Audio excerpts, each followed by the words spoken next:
Hello friends, मैं श्रुति रस्तोगी अर्थ institute में आपका हार्दिक स्वागत करती हूँ। जैसे कि आपको पता है, मैं आपकी सीटेट की क्लास ले रही हूँ। आज का हमारा विषय है हिंदी भाषा एवं शिक्षा शास्त्र। अगर आप हमारे चैनल में पहली बार आए तो चैनल को सब्सक्राइब जरूर करें। सबसे पहले आपको क्या करना है, चैनल को सब्सक्राइब करना है, ठीक है, जिससे हम आपके साथ जुड़े रहें और आपको अच्छे से अच्छे वीडियोज़ जो है हम प्रोवाइड कराएँ तो आपको आराम से मिल जाएँ। तो बिना देर करें सबसे पहले चैनल को सब्सक्राइब कीजिए। और हमारे चैनल पर सीटेट की क्लास आपके लिए बिल्कुल फ्री ऑफ कॉस्ट है, आपको एक भी पैसा उसमें पेड नहीं करना है। तो सबसे मेन चीज़ है आपका क्या है कि हमने सैद्धांतिक पूरा ही आपको पाठ चैप्टर सारे पढ़ा रहे हैं और सीडीपी का पाठ्यक्रम आपका हमारे चैनल पर कंप्लीट हो चुका है, ठीक है। हिंदी के साथ साथ सीडीपी, संस्कृत और ईवीएस का पाठ्यक्रम आपका सीटेट के लिए हमारे चैनल पर चल रहा है। तो बिना देर करे क्या करना है, आपको चैनल को सब्सक्राइब करना है, ठीक है। तो आज का हमारा टॉपिक है हिंदी भाषा एवं शिक्षा शास्त्र। आज हम देखेंगे हिंदी भाषा एवं शिक्षा शास्त्र जुड़े हुए 30 क्वेश्चन जो कि आपके सीटेट के लिए बहुत ज़्यादा महत्वपूर्ण होने वाले हैं। तो हमारे साथ बने रहें। चलिए शुरू करते हैं आज के क्वेश्चंस को। तो आज का जो है हमारा पहला क्वेश्चन है, संरचना के आधार पर किए गए वाक्य के वर्गीकरण में इनमें से कौन सा प्रकार नहीं है। आपको राइट आंसर देना है। संरचना के आधार पर किए गए वाक्य के वर्गीकरण में इनमें से कौन सा प्रकार नहीं है। ऑप्शन है आपके सरल वाक्य, दूसरा मिश्र वाक्य, तीसरा आज्ञार्थक वाक्य या चौथा संयुक्त वाक्य। आपको बताना है कौन सा ऑप्शन सही है। ए सही है, बी सही है, सी सही या डी सही है। संरचना के आधार पर किए गए वाक्य के वर्गीकरण में कौन सा प्रकार नहीं है। राइट आंसर बताइए। संरचना के आधार पर क्या होता है, दृष्टि से वाक्य 3 प्रकार के होते हैं। कौन से प्रकार के कौन से प्रकार के होते हैं? 3 प्रकार के होते हैं। कौन सा होता है? एक होता है सरल वाक्य, दूसरा होता है संयुक्त वाक्य और तीसरा होता है मिश्र वाक्य। तो यहाँ पर कौन सा है नहीं, मतलब कौन सा प्रकार नहीं है वाला पूछा है ना। तो सरल होता है, मिश्र होता है और संयुक्त होता है। कौन सा नहीं होता है? आज्ञार्थक वाक्य नहीं होता है। तो यहाँ पर ऑप्शन हमारा सही हो जाएगा, ऑप्शन सी आज्ञार्थक वाक्य। अगला क्वेश्चन देखते हैं, सुदामा के तंदुल का क्या अर्थ है। सुदामा के तंदुल का क्या अर्थ है? ऑप्शन देखिए, गरीबी में जीना। ऑप्शन दूसरा है गरीबी में भी तंदुल का शौक रखना, या है सी दूसरा सामान्य किंतु प्रेमपूर्वक भेंट, या बढ़ चढ़कर बातें करना। सुदामा के तंदुल का क्या अर्थ होगा? राइट आंसर बताना है आपको। सुदामा के तंदुल का क्या अर्थ होगा? गरीबी में जीना, या गरीबी में तंदुल का शौक रखना, या बढ़ चढ़कर बातें करना। ऐसा देखो, सुदामा के तंदुल का क्या अर्थ है? सामान्य और किंतु प्रेमपूर्वक भेंट, ठीक है। सुदामा के तंदुल का अर्थ है सामान्य किंतु प्रेमपूर्वक भेंट। तो ऑप्शन यहाँ पर सही हो जाता है, ऑप्शन नंबर सी सामान्य किंतु प्रेमपूर्वक भेंट। चलिए अगला क्वेश्चन देखते हैं, खरी मजूरी चोखा काम। खरी मजूरी चोखा काम का क्या अर्थ है? खरी मजूरी चोखा काम का क्या अर्थ है? ऑप्शन देखिए, लोग मजदूरी की परवाह करते हैं, कार्य का नहीं, या फिर पूरी मजदूरी देने पर अच्छा कार्य होता है, या साधारण काम के अधिक पैसे मांगना, या बिना काम के दौलत चाहना। कौन सा ऑप्शन यहाँ पर सही होगा खरी मजदूरी चोखा काम का? खरी मजदूरी चोखा काम, इसका क्या अर्थ होगा बताना है। ऑप्शन आपके सामने है, लोग मजदूरी की परवाह नहीं करते, कार्य की नहीं, मजदूरी की परवाह करते हैं, कार्य की नहीं, या पूरी मजदूरी देने पर अच्छा कार्य होता है, या साधारण काम के अधिक पैसे मांगना, या बिना काम की दौलत चाहना। देखिए, खरी मजदूरी चोखा काम यानी कि काम भी पूरा और मजदूरी भी पूरी, ठीक है। तो यहाँ क्या है, ऑप्शन सही हो जाएगा, ऑप्शन नंबर बी, पूरी मजदूरी देने पर अच्छा कार्य होता है। यदि हम किसी की मजदूरी पूरी नहीं देते हैं और उससे पूरा काम लेने की कोशिश करेंगे तो क्या होगा, नेक्स्ट डे क्या होगा, नेक्स्ट डे वो पूरी काम मन से नहीं करेगा। पहले दिन तो आप उससे ठग लेंगे, है ना, लेकिन जब पूरी मजदूरी मिलती है तो इंसान क्या होता है, लगन से काम करता है ना। तो पूरी मजदूरी देने पर अच्छा कार्य होता है। ऑप्शन यहाँ पर सही हो जाएगा, ऑप्शन नंबर बी, खरी मजदूरी चोखा काम का अर्थ है पूरी मजदूरी देने पर अच्छा कार्य होता है। चलिए अगला क्वेश्चन देखते हैं, हिंदी भाषा की शिक्षण विधि है। हिंदी भाषा की शिक्षण विधि बतानी है आपको, कौन सी है? अनुकरण विधि है, आगमन या निगमन विधि है, प्रयोगशाला विधि है, या ये सभी हैं। हिंदी भाषा की शिक्षण विधि कौन सी है?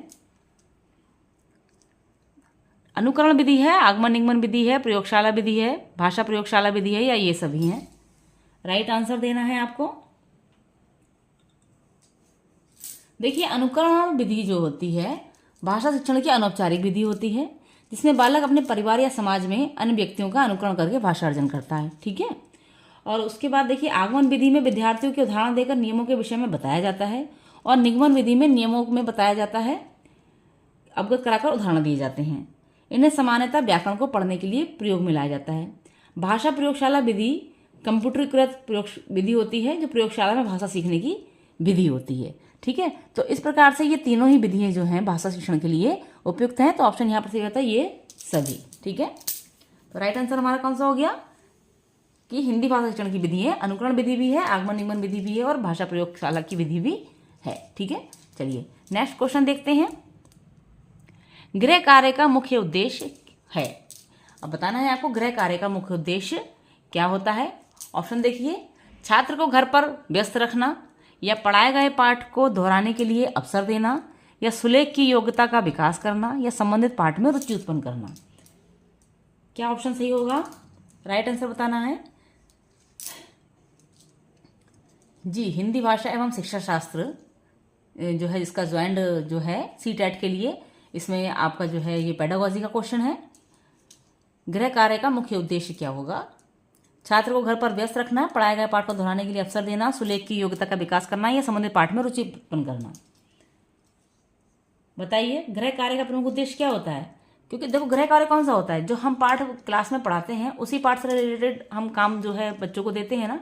तो उसी पाठ से रिलेटेड काम देने का मतलब हमारा क्या होता है कि हमने जो पाठ पढ़ाया है वह घर पर जाकर बच्चा दोबारा से पढ़े और उसका रिवीजन हो जाए, है ना।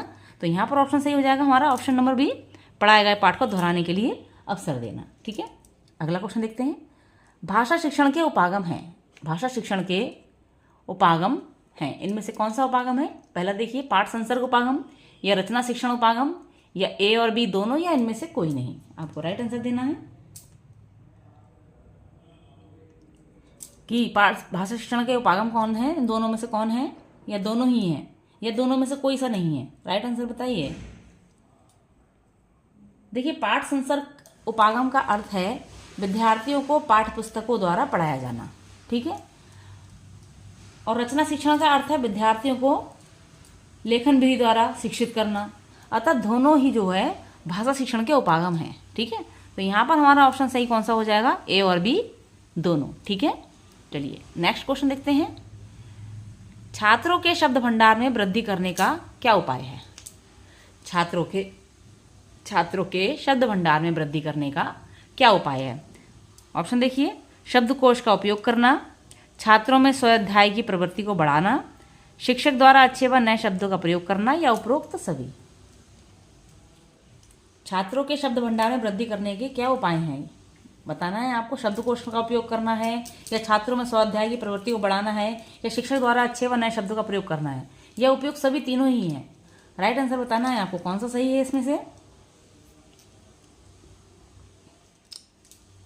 देखिए, छात्रों के शब्द भंडार में वृद्धि करने में सभी विकल्प शब्दकोश का उपयोग करना, छात्रों में स्वाध्याय की प्रवृत्ति को बढ़ाना व शिक्षक द्वारा अच्छे व नए शब्दों का प्रयोग करना, तीनों ही जो है इसमें सही हैं। ठीक है, तो यहाँ पर ऑप्शन हमारा सही हो जाएगा ऑप्शन नंबर डी, उपरोक्त सभी।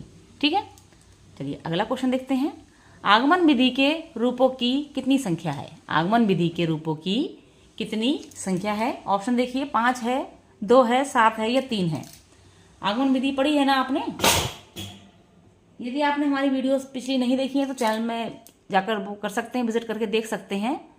आपको बहुत अच्छे से उसमें बताया गया है आगमन विधि और निगमन विधि के बारे में।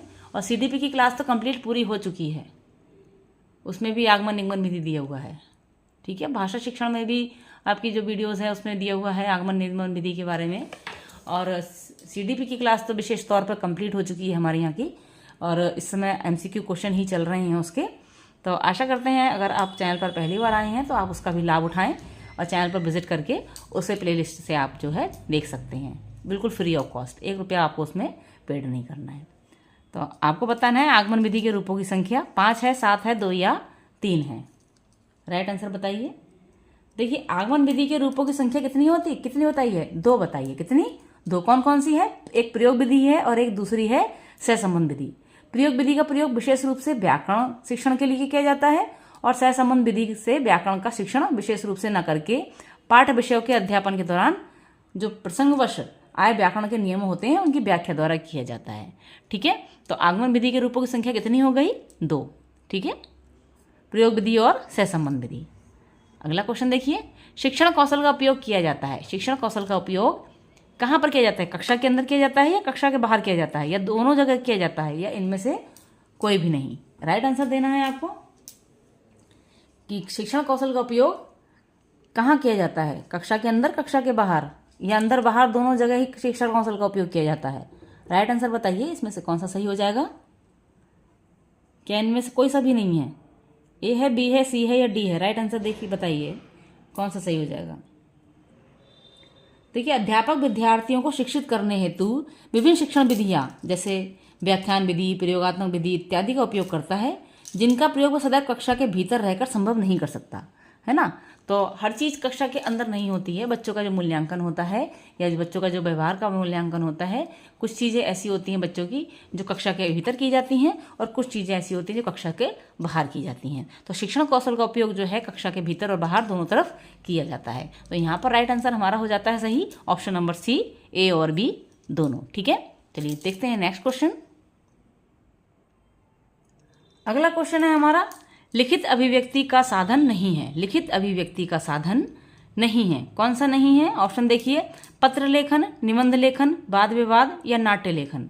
कौन सा जो है लिखित अभिव्यक्ति का साधन इनमें से नहीं है?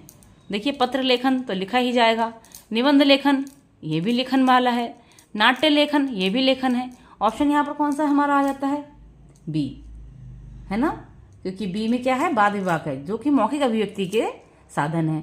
ठीक है, लेखन अभिव्यक्ति में आपका लेखन तो है ही, यहाँ पर निबंध लेखन, नाट्य लेखन और पत्र लेखन है, लेकिन वाद विवाद जो है आपका लिखित अभिव्यक्ति का साधन नहीं है। ये है आपका संवाद होता है इसमें, है ना, मौखिक अभिव्यक्ति का साधन है। तो यहाँ पर ऑप्शन सही हो जाता है, ऑप्शन नंबर सी, वाद विवाद। अगला देखिए, बालकों को लिखना सिखाने से पहले यह आवश्यक है कि, ऑप्शन देखिए, अक्षर सिखाना, 12 खड़ी सिखाना, लेखन संबंधी जिज्ञासा उत्पन्न करना या उनको क्रियाशील बनाना। कौन सा ऑप्शन सबसे ज़्यादा सही होगा कि बालकों को लिखना सिखाने से पहले इनमें से क्या चीज़ सबसे पहले आवश्यक है? अक्षर सिखाना, 12 खड़ी सिखाना, या लेखन संबंधी जिज्ञासा उत्पन्न करना या उनको क्रियाशील बनाना? राइट आंसर बताना है आपको। देखिए, बच्चों के अंदर जो है जिज्ञासा उत्पन्न होनी चाहिए लेखन संबंधी, तभी वह अच्छे से उस लेखन को सीखता है। अगर अंदर से रुचि उत्पन्न होती है ना, तो क्या होता है? ध्यान अच्छे से केंद्रित होता है और बच्चा ज़्यादा से ज़्यादा अच्छे से सीखता है। ठीक है, रुचि वाला चैप्टर पढ़ा होगा आपने, ध्यान का चैप्टर है, रुचि है, तो ध्यान, अवधान और रुचि, अरुचि और रुचियों के प्रकार इत्यादि आपको बहुत अच्छे से हमने बता रखे हैं। अगर आपने नहीं देखे हैं तो आप जाकर उसे देख सकते हैं। और यहाँ पर क्वेश्चन हमारा बता रहा है जो, उसमें क्या है ऑप्शन सही? ऑप्शन हो जाता है इसमें सही, ऑप्शन नंबर सी, लेखन संबंधी जिज्ञासा उत्पन्न करके बालकों को लिखना सिखाने से पहले यह आवश्यक है कि बच्चों के अंदर लेखन संबंधी जिज्ञासा उत्पन्न की जाए। ठीक है, चलिए ऑप्शन सही है सी। देखते हैं अगला क्वेश्चन, प्रिंट मीडिया में सम्मिलित नहीं किया जा सकता। प्रिंट मीडिया में क्या चीज़ इनमें से सम्मिलित नहीं की जा सकती? ऑप्शन है समाचार पत्र या पत्रिकाएं, पाठ्य पुस्तक या विद्यालय पत्रिकाएं। राइट आंसर देना है। प्रिंट मीडिया में क्या चीज़ सम्मिलित नहीं की जा सकती? मीडिया, ध्यान रखिएगा, मीडिया। ठीक है, समाचार पत्र, पत्रिकाएं, पाठ्य पुस्तक या विद्यालय पत्रिकाएं। कौन सा ऑप्शन यहाँ पर सही है कि जो कि प्रिंट मीडिया में सम्मिलित नहीं किया जा सकता? देखिए, प्रिंट मीडिया में मुद्रण जनसंचार माध्यमों द्वारा नवीनतम जानकारियां प्रदान की जाती हैं। समाचार पत्र, पत्रिकाएं इसके अंग हैं तथा विद्यालय पत्रिकाओं को भी इसमें सम्मिलित किया जा सकता है। इसके विपरीत पाठ्य पुस्तकें निश्चित पाठ्यक्रम पर बनाई जाती हैं, अतः उन्हें प्रिंट मीडिया में सम्मिलित नहीं किया सकता। ठीक है, तो आपका ऑप्शन यहाँ पर सही हो जाता है, ऑप्शन नंबर सी, पाठ्य पुस्तक। प्रिंट मीडिया में पाठ्य पुस्तकों को सम्मिलित नहीं किया जा सकता। आगे देखिए, SITE, साइट क्या है? साइट क्या है? SITE, साइट क्या है? राइट आंसर बताना है आपको कि टीवी चैनल है, उपग्रह अनुदेशनात्मक दूरदर्शन का प्रयोग है, ए या बी दोनों है, या उपरोक्त में से कोई नहीं। राइट आंसर बताना है।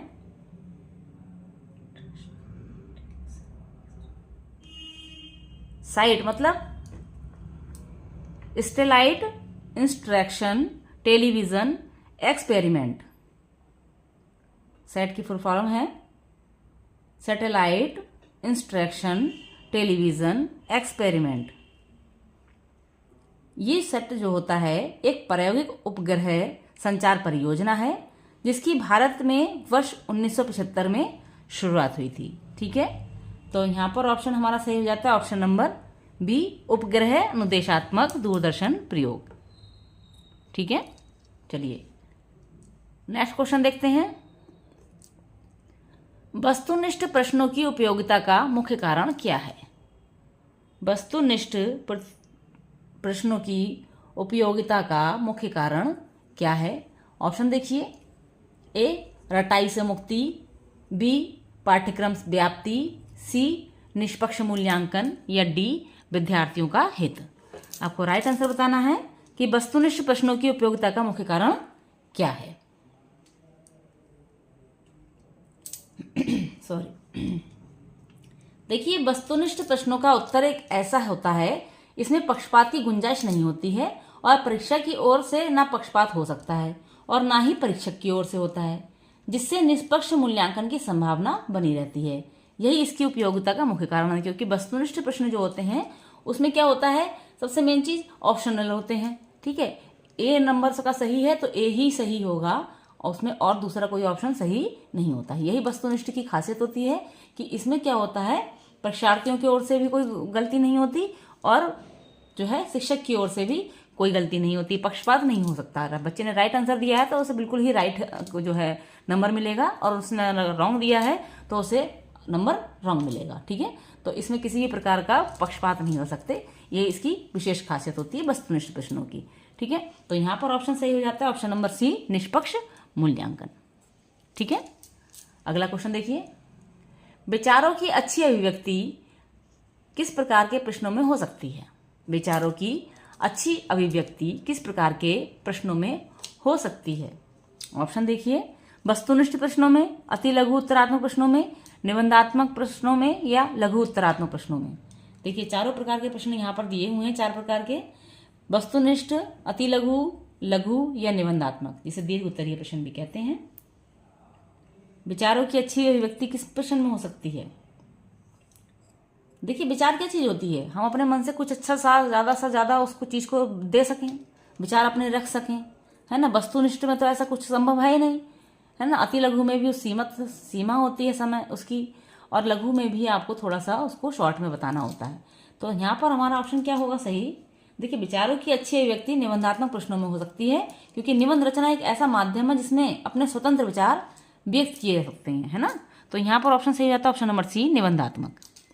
ठीक है, चलिए अगला देखते हैं। किसने मूल्यांकन प्रक्रिया को त्रिमुखी बताकर त्रिकोण के रूप में प्रस्तुत किया? अब आपने यहाँ पर देखना है, मनोवैज्ञानिक के नाम है चार, इनमें से किसने मूल्यांकन प्रक्रिया को त्रिमुखी बताकर त्रिकोण के रूप में प्रस्तुत किया है? मॉरिसन ने, हर्वर्ड ने, ब्लूम ने, या क्रेथवॉल ने? आपको राइट आंसर देना है कि मूल्यांकन प्रक्रिया को त्रिमुखी किसने बताया है। देखिए मूल्यांकन प्रक्रिया को त्रिमुखी बताकर त्रिकोण के रूप में प्रस्तुत किया है ब्लूम ने। ठीक है, उन्होंने मूल्यांकन प्रक्रिया को शैक्षिक उद्देश्यों का निर्धारण, अधिगम, अनुभव व व्याकरण परिवर्तन तीनों चरणों में विभाजित किया हुआ है। ठीक है, तो यहाँ पर ऑप्शन हमारा सही हो जाता है ब्लूम। किसने मूल्यांकन प्रक्रिया को त्रिमुखी बताया है? ब्लूम ने। ठीक है, अगला क्वेश्चन देखते हैं। उपचारात्मक शिक्षण द्वारा क्या करते हैं? उपचारात्मक शिक्षण द्वारा क्या करते हैं? अध्यापक की कमियों का उपचार करते हैं, या छात्रों के घायल होने पर उपचार करते हैं, या छात्रों की कमजोरियों का निदान करके उसे दूर करने हेतु शिक्षण करते हैं, या डी कुछ नहीं कह सकते। कौन सा ऑप्शन आपका सही है बताइए। उपचारात्मक शिक्षण द्वारा क्या किया जाता है?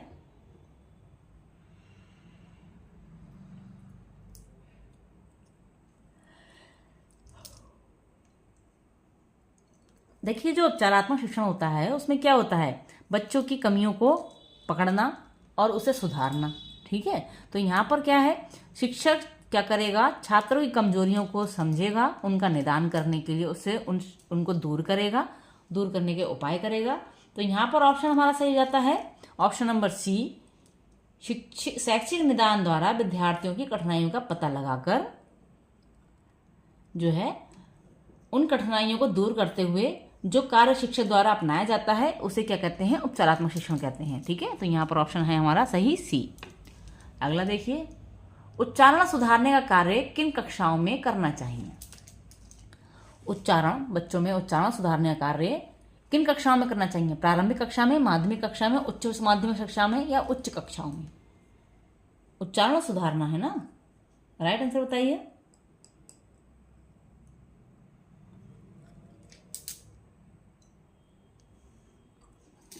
देखिए, उच्च कक्षाओं में तो उच्चारण नहीं सुधारा जा सकता, ना माध्यमिक कक्षा में सुधारा जा सकता है।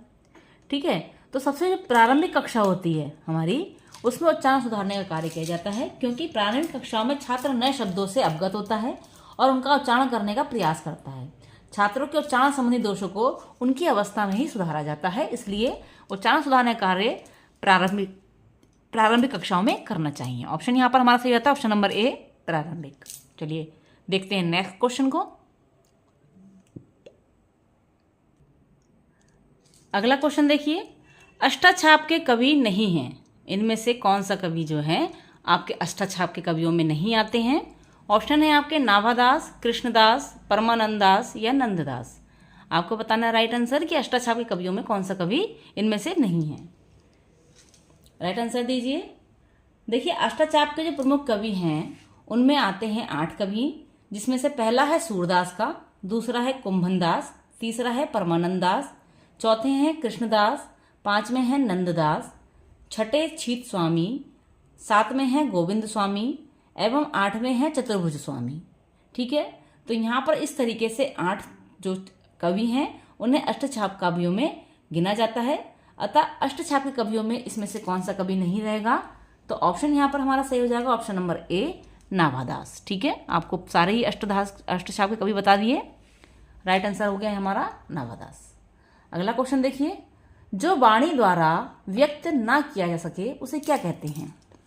जो वाणी द्वारा व्यक्त ना किया जा सके उसे क्या कहते हैं? ऑप्शन देखिए, आत्म साक्षात्कार या स्वानुभूति या अनिर्वचनीय या रहस्य। राइट आंसर बताना है आपको। जो वाणी द्वारा व्यक्त किया नहीं जा सकता उसे क्या कहते हैं, बताइए।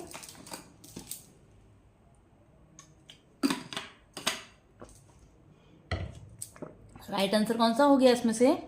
देखिए, जो बोला नहीं जा सकता, ठीक है, जिसे हम जो है व्यक्त नहीं कर सकते, तो वह आ जाता है हमारा अनिर्वचनीय। क्या हो जाता है? अनिर्वचनीय। ठीक है, तो ऑप्शन हमारा सही हो जाता है ऑप्शन नंबर 3, अनिर्वचनीय। आगे देखिए, आचरण की सभ्यता किसका निबंध है? ऑप्शन देखिए, यहाँ पर प्रश्न है हमारा, आचरण की सभ्यता किसका निबंध है? ऑप्शन है इसमें महावीर प्रसाद द्विवेदी, सरदार पूर्ण सिंह या रामचंद्र शुक्ल या पदम सिंह। कौन सा राइट आंसर होगा? आचरण की सभ्यता किसका निबंध है भाई? सबसे मेन तो क्वेश्चन में यही दिया हुआ, आचरण की सभ्यता एक निबंध है ना। और किसने इस निबंध को लिखा है? देखिए, आचरण की सभ्यता जो है सरदार पूर्ण सिंह द्वारा लिखा गया निबंध है। और सरदार पूर्ण सिंह के जो अन्य निबंध हैं उसमें सच्ची वीरता, मजदूरी और प्रेम, कर्तव्य और सभ्यता आदि बहुत से इनके जो है निबंध हैं। तो यहाँ पर ऑप्शन सही हो जाता है आपका ऑप्शन नंबर 2, सरदार पूर्ण सिंह, जिन्होंने आचरण की सभ्यता निबंध लिखा है। अगला देखिए, भूषण किस काल के कवि हैं? भूषण किस काल के कवि हैं? ऑप्शन देखिए, वीरगाथा काल के हैं, रीति काल के हैं, भक्ति काल के हैं या आदि काल के हैं। भूषण किस काल के कवि हैं? ऑप्शन देखिए, वीरगाथा काल के हैं, भक्ति काल के हैं, रीति काल के हैं या आदि काल के हैं। आपको राइट आंसर देना है। देखिए, महाकवि भूषण जो है रीति काल के कवि हैं और महाकवि भूषण ने जो है छत्रसाल दशक, शिव बावनी, शिवराज भूषण आदि रचनाएं लिखी हैं। इन्होंने ये रचनाएं 17वीं शताब्दी में रचित की थी। ठीक है, और 17वीं शताब्दी में जो है रीतिकाल के अन्य कवियों में कौन कौन से आते थे? इसमें इनके साथ में रीतिकाल के अन्य कवियों में केशवदास, मतीराम, भिकारीदास, पद्माकर, रसिक गोविंद, बिहारी, घनानंद, रहीम आदि प्रमुख हैं। तो जितने भी अभी हमने कवि बताए ये सभी जो है रीतिकाल के कवि हैं, ध्यान रखिएगा। भूषण भी रीतिकाल के कवि हैं। तो ऑप्शन यहाँ पर सही हो जाता है ऑप्शन नंबर 3, रीतिकाल। अगला देखिए, उत्साह किस रस का स्थायी भाव है?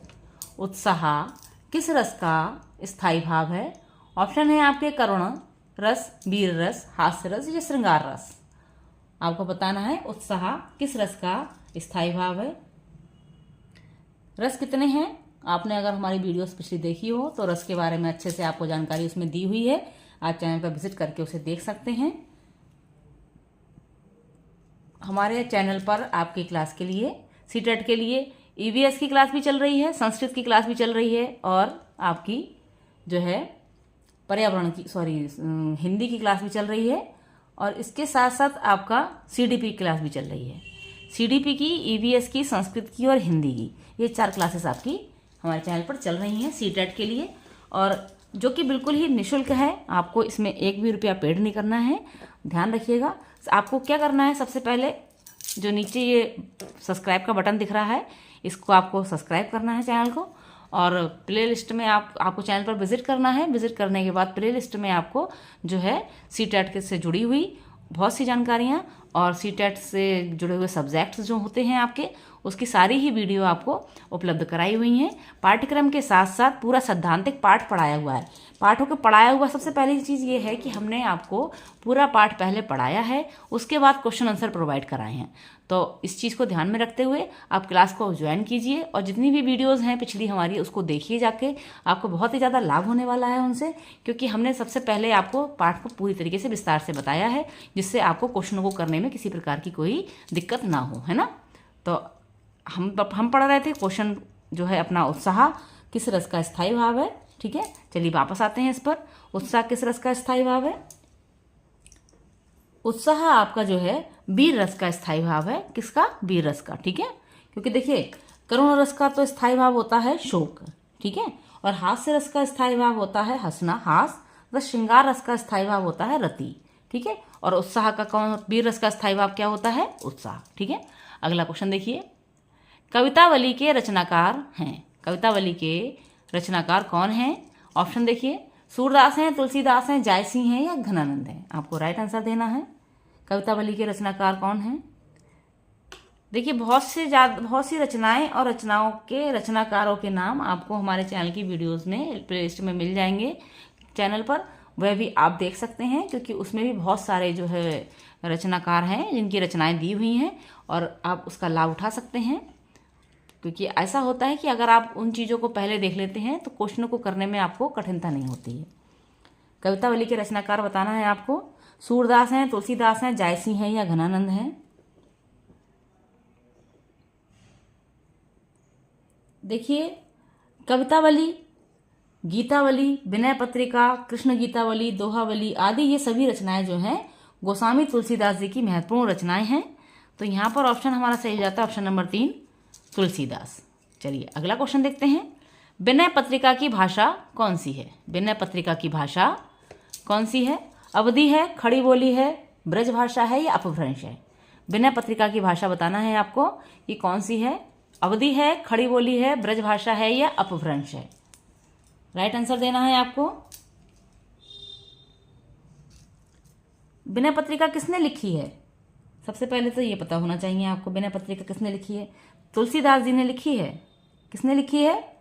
तुलसीदास जी ने लिखी है विनय पत्रिका, जो कि 1585 ईस्वी में लिखी थी। यह एक व्यक्तिगत एकांतिक अनुभूतियों की अभिव्यक्ति की दृष्टि से एक अनूठा भक्ति काव्य है।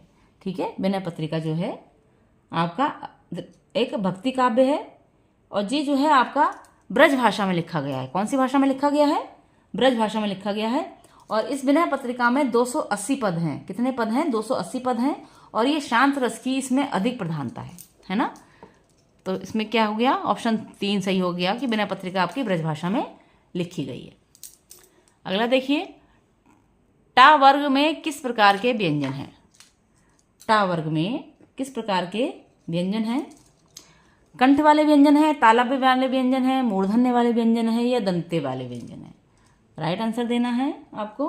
टा वर्ग में कौन से व्यंजन आते हैं? देखिए अगर आपने हमारी वर्ग वाली वीडियोस देखी हो तो आपको पता होगा कि 5 वर्ग होते हैं, का वर्ग, टा वर्ग, चा वर्ग, ता वर्ग और पा वर्ग। प्रत्येक वर्ग में 5-5 अक्षर होते हैं और प्रत्येक वर्ग का उच्चारण स्थान अलग अलग होता है ना। तो अगर आपने उस वीडियो को देखा है तो आपको बिल्कुल भी इसमें दिक्कत नहीं होनी चाहिए कि टा वर्ग में किस प्रकार के व्यंजन आते हैं। टा वर्ग में कौन कौन से व्यंजन आ जाते हैं? देखिए, का वर्ग में आते हैं का, ख, ग, घ, अंगा, ठीक है। फिर चा वर्ग आता है, चा वर्ग में आते हैं चा, छ, झ, झ, फिर आ जाता है आपका टा वर्ग, टा, ठा, डा, ढा, ना। फिर आ जाता है आपका ता वर्ग, ता, था, दा, धा, ना। फिर आ जाता है आपका पा वर्ग, पा, खा, बा, भा, मा। तो इस प्रकार से 5 आपके वर्ग होते हैं और प्रत्येक वर्ग में 5-5 अक्षर होते हैं, ठीक है। तो इस प्रकार से आपके जो होते हैं 25 व्यंजन जो होते हैं आपके उष्ण व्यंजन कहलाते हैं। 25 व्यंजन जो होते हैं आपके स्पर्श व्यंजन कहलाते हैं। कौन से व्यंजन कहलाते हैं? 25 वर्णीय स्पर्श व्यंजन कहलाते हैं। तो आपको बताना है टा वर्ग में किस प्रकार के व्यंजन हैं। देखिए, टा वर्ग के जो व्यंजन होते हैं आपके टा, ठा, डा, ना, सभी मूर्धन्य व्यंजन होते हैं। ये वर्ण जो होते हैं कठोर तालु के माध्यम मध्य भाग या जीभ की उल्टी हुई नाक के निचले भाग से स्पर्श होकर उच्चारित होते हैं। ऐसी स्थिति में उत्पन्न ध्वनि को मूर्धन्य ध्वनि वाले जो है वर्ण कहते हैं। इसको जो है अगर हम परिभाषित करते हैं तो ऋटुरषाणाम मूर्धा इसका सूत्र है कि ऋर और टा वर्ग जो आता है आपका शा जो है मूर्धन्य से बोला जाता है। तो यहाँ पर ऑप्शन सही हो जाता है, ऑप्शन नंबर 3 मूर्धन्य। अगला क्वेश्चन देखिए, अंधेर नगरी के लेखक हैं। अंधेर नगरी के लेखक बताना है आपको, इनमें से कौन से हैं? ऑप्शन है आपके प्रताप नारायण मिश्र, हरि कृष्ण प्रेमी या भारतेंदु हरिश्चंद्र या राम कुमार वर्मा। राइट आंसर बताना है आपको, अंधेर नगरी के लेखक इनमें से कौन है? प्रताप नारायण मिश्र हैं, हरि कृष्ण प्रेमी हैं, भारतेंदु हरिश्चंद्र हैं या राम कुमार वर्मा जी हैं। राइट आंसर बताइए। देखिए, अंधेर नगरी के साथ साथ जो है सत्य हरिश्चंद्र, कर्पूर मंजरी, मुद्रा राक्षस, भारत दुर्दशा तथा वैदिक हिंसा, हिंसा न भवती, ये सभी जो है किसके हैं? भारतेंदु हरिश्चंद्र के मौलिक नाटक हैं, ठीक है। ये सब जो है भारतेंदु हरिश्चंद्र के मौलिक नाटक हैं। तो यहाँ पर ऑप्शन सही हो जाता है आपका, भारतेंदु हरिश्चंद्र का नाटक है अंधेर नगरी। अगला देखिए, आदिकाल में पहेलियां लिखने वाले कवि क्या कहलाते थे? आदिकाल में जो पहेलियां लिखते थे वो कवि क्या कहलाते थे? जगनिक कहलाते थे, खुसरो कहलाते थे, सरहपा कहलाते थे या गोरखनाथ थे?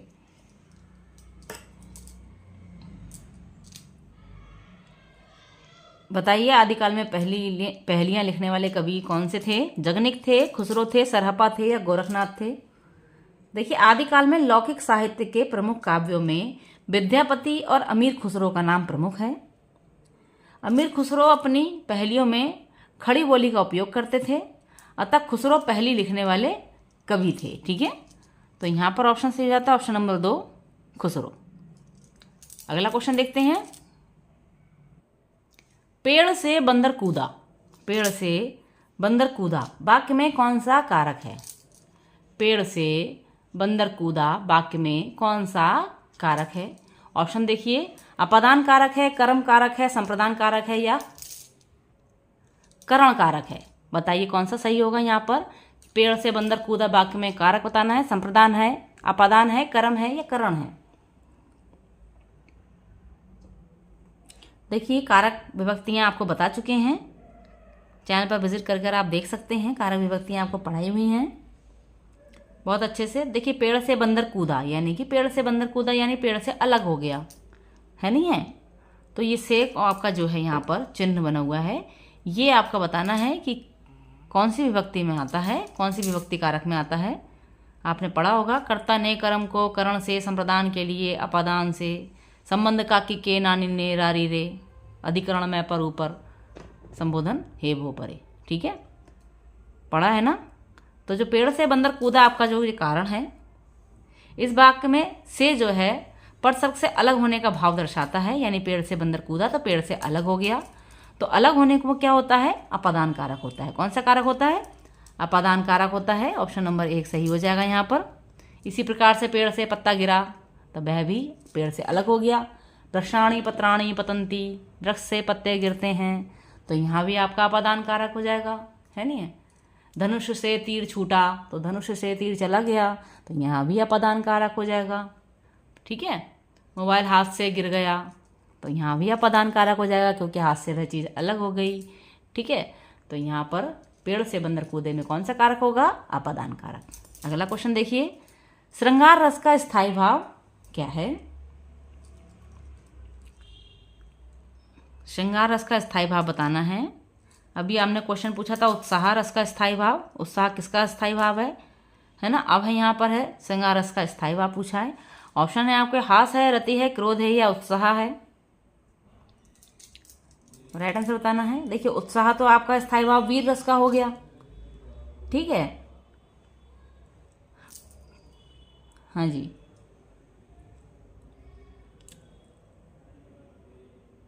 वीर रस का स्थायी भाव हो गया, रौद्र का क्रोध हो गया, हास्य रस का होगा आपका हास, और श्रृंगार रस का क्या हो जाएगा? रति। तो यहाँ पर ऑप्शन सही हो जाता है ऑप्शन नंबर 2, श्रृंगार रस का स्थायी भाव है आपका रति। तो यहाँ पर बच्चों आपके जो है 30 क्वेश्चन कंप्लीट होते हैं। मिलेंगे आपसे नेक्स्ट वीडियो में, जिसमें हम आपको आगे भी 30 क्वेश्चन कराएंगे। तो आशा करते हैं आपको बहुत अच्छे से समझ में आया होगा, बहुत अच्छे से आपको क्वेश्चनों को जो है आपने आंसर दिया होगा। और क्वेश्चनों को जांचने के साथ साथ पता है क्या होता है, हम अपने माइंड को सेट कर लेते हैं कि हाँ हमें इतना याद हो गया।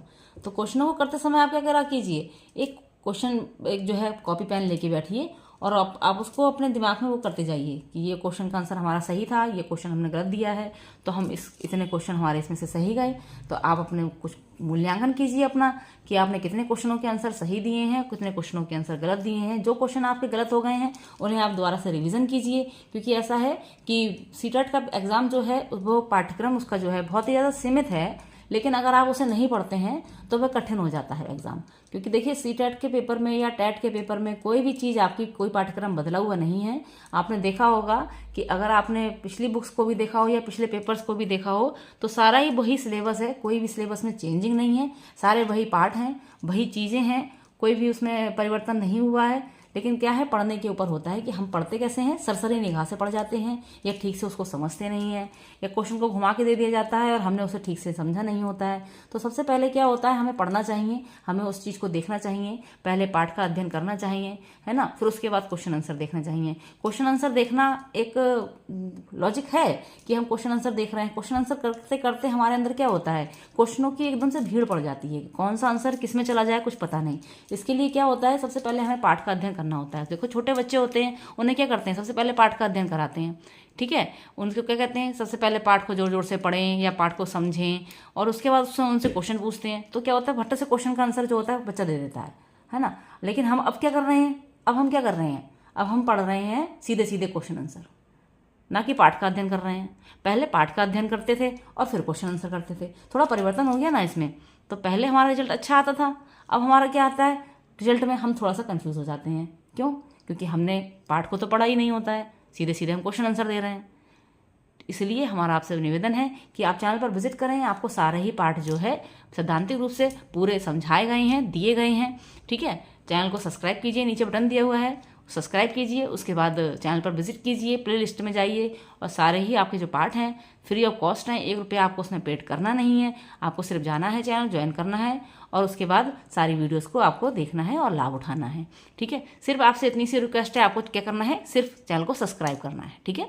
सब्सक्राइब करना है और साथ में बने रहना है और वीडियोज़ को बिना स्किप करे देखना है, क्योंकि स्किप करने से क्या होता है, हमारी महत्वपूर्ण चीज़ें छूट जाती हैं और हम वहीं आके अटक जाते हैं, ठीक है। और एग्ज़ाम टाइम में क्या होता है, यही चीज़ एग्ज़ाम टाइम में हमें दुखदाई होती है कि हमने काश इस चीज़ को अच्छे से समझ लिया होता, तो हम आज इस चीज़ को जो है इतना दिमाग इसमें नहीं लगा रहे होते। और हमेशा पेपरों में क्या होता है, हमेशा पेपर में आप एक चीज़ नोट डाउन कीजिएगा कि हमेशा पेपर में एक चीज़ ज़रूर हमारे साथ होती है, हमारे साथ नहीं हर बच्चे के साथ होती है, कि हम जो पेपर में पढ़ के जा रहे होते हैं ना, है ना, तो अधिकतर क्वेश्चंस जो होते हैं ऐसे आ जाते हैं कि जो हमने सरसरी निगाह से देखे हुए होते हैं और हमें उसका आंसर एकदम राइट नहीं पता होता है कि हाँ जी चीज़ इसका राइट है, लेकिन पढ़ा हुआ होता है।